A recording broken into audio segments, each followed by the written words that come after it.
Hello friends, welcome to light and little lamb Telugu channel. ఈరోజు మనం యేసు ప్రభువు వారు చెప్పిన ఒక అద్భుతమైన ఉపమానము గురించి తెలుసుకుందాం.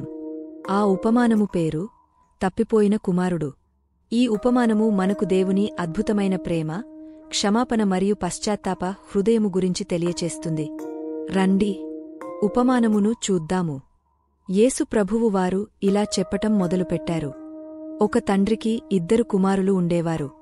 ఒకరోజు చిన్న కుమారుడు తన తండ్రిని, నాన్నా, మీ ఆస్తిలో నాకు రావాల్సిన భాగము ఇవ్వండి అని అడిగాడు.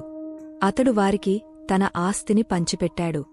వెంటనే ఆ చిన్న కుమారుడు తన వాటా తీసుకుని దూరముగా ఉన్న దేశానికి వెళ్ళిపోయాడు. అక్కడ అతడు తండ్రి ఇచ్చిన ఆస్తి అంతటిని వృథా చేశాడు. పాపా జీవితాన్ని గడిపాడు. ఆ సొమ్మంతా ఖర్చయిపోయిన తర్వాత ఆ దేశంలో తీవ్రమైన కరువు వచ్చింది. అతనికి తినడానికి ఏమీ లేకుండా పోయింది. ఆ తరువాత అతడు ఒక రైతు దగ్గర పని చేయటానికి వెళ్లాడు. ఆ రైతు పందులను మేపుటకు తన పొలములోనికి అతనిని పంపెను. అతను పందులు తిను పొట్టుతో తన ఆకలి తీర్చుకుందామని అనుకున్నాడు. కాని ఎవడునూ తనకేమీయూ ఇవ్వలేదు. అప్పుడు అతడు తాను చేసిన తప్పును తెలుసుకుని, నా తండ్రి దగ్గర ఎంతో మంది పనిచేసే వారికి ఆహారము సమృద్ధిగా ఉంటుంది. కాని నేను ఇక్కడ ఆకలితో బాధపడుతున్నాను. నేను లేచి మా నాన్న ఇంటికి వెళ్ళి మా నాన్నను క్షమించమని అడుగుతాను. నేను మీ కొడుకుగా ఉండటానికి అర్హత కోల్పోయాను. కాబట్టి నన్ను ఒక పనివాడిలా ఉండటానికి నాకు అవకాశము ఇవ్వండి అని అనుకుని తన ఇంటికి తిరిగి వెళ్తాడు. తండ్రి తన కుమారుడు రావటం దూరము నుండి చూసి వెంటనే పరుగెత్తివచ్చి అతన్ని హత్తుకుని ముద్దు పెట్టుకున్నాడు.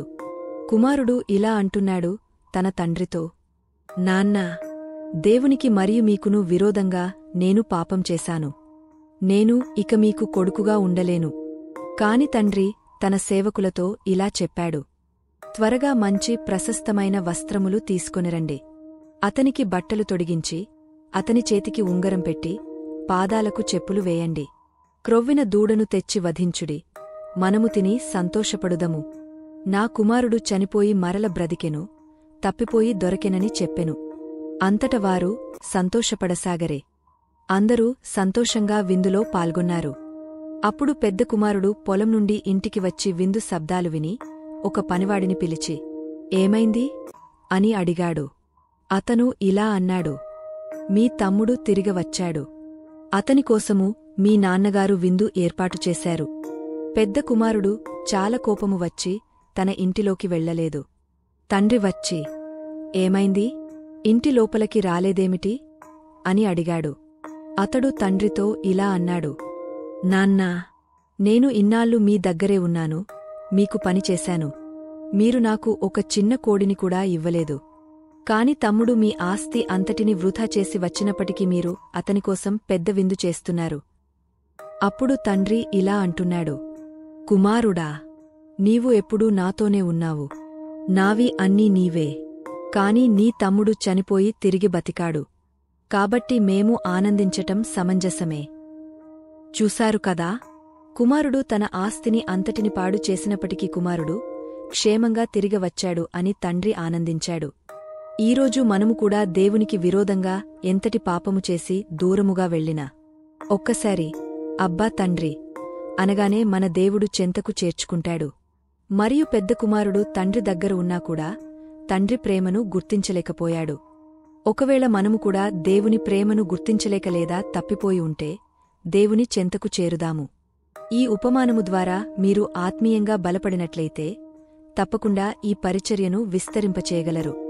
ఇంకా మరెన్నో అద్భుతమైన బైబిల్ సన్నివేశాలను తెలుసుకోవాలనుకుంటే మా ఛానల్ను సబ్స్క్రైబ్ చేయడం మర్చిపోవద్దు. వీడియోను లైక్ చేయండి, బెల్ ఐకాన్ క్లిక్ చేయండి. మీ అభిప్రాయాలను కామెంట్ రూపంలో మాకు తెలియజేయండి. ఈ వీడియోను మీ ఫ్రెండ్స్ మరియు ఫ్యామిలీ మెంబర్స్కి షేర్ చేయండి. దేవుని పనిలో పాలిభాగస్థులు అయినందుకు వందనాలు. దేవుడు మిమ్మల్ని దీవించునుగాక.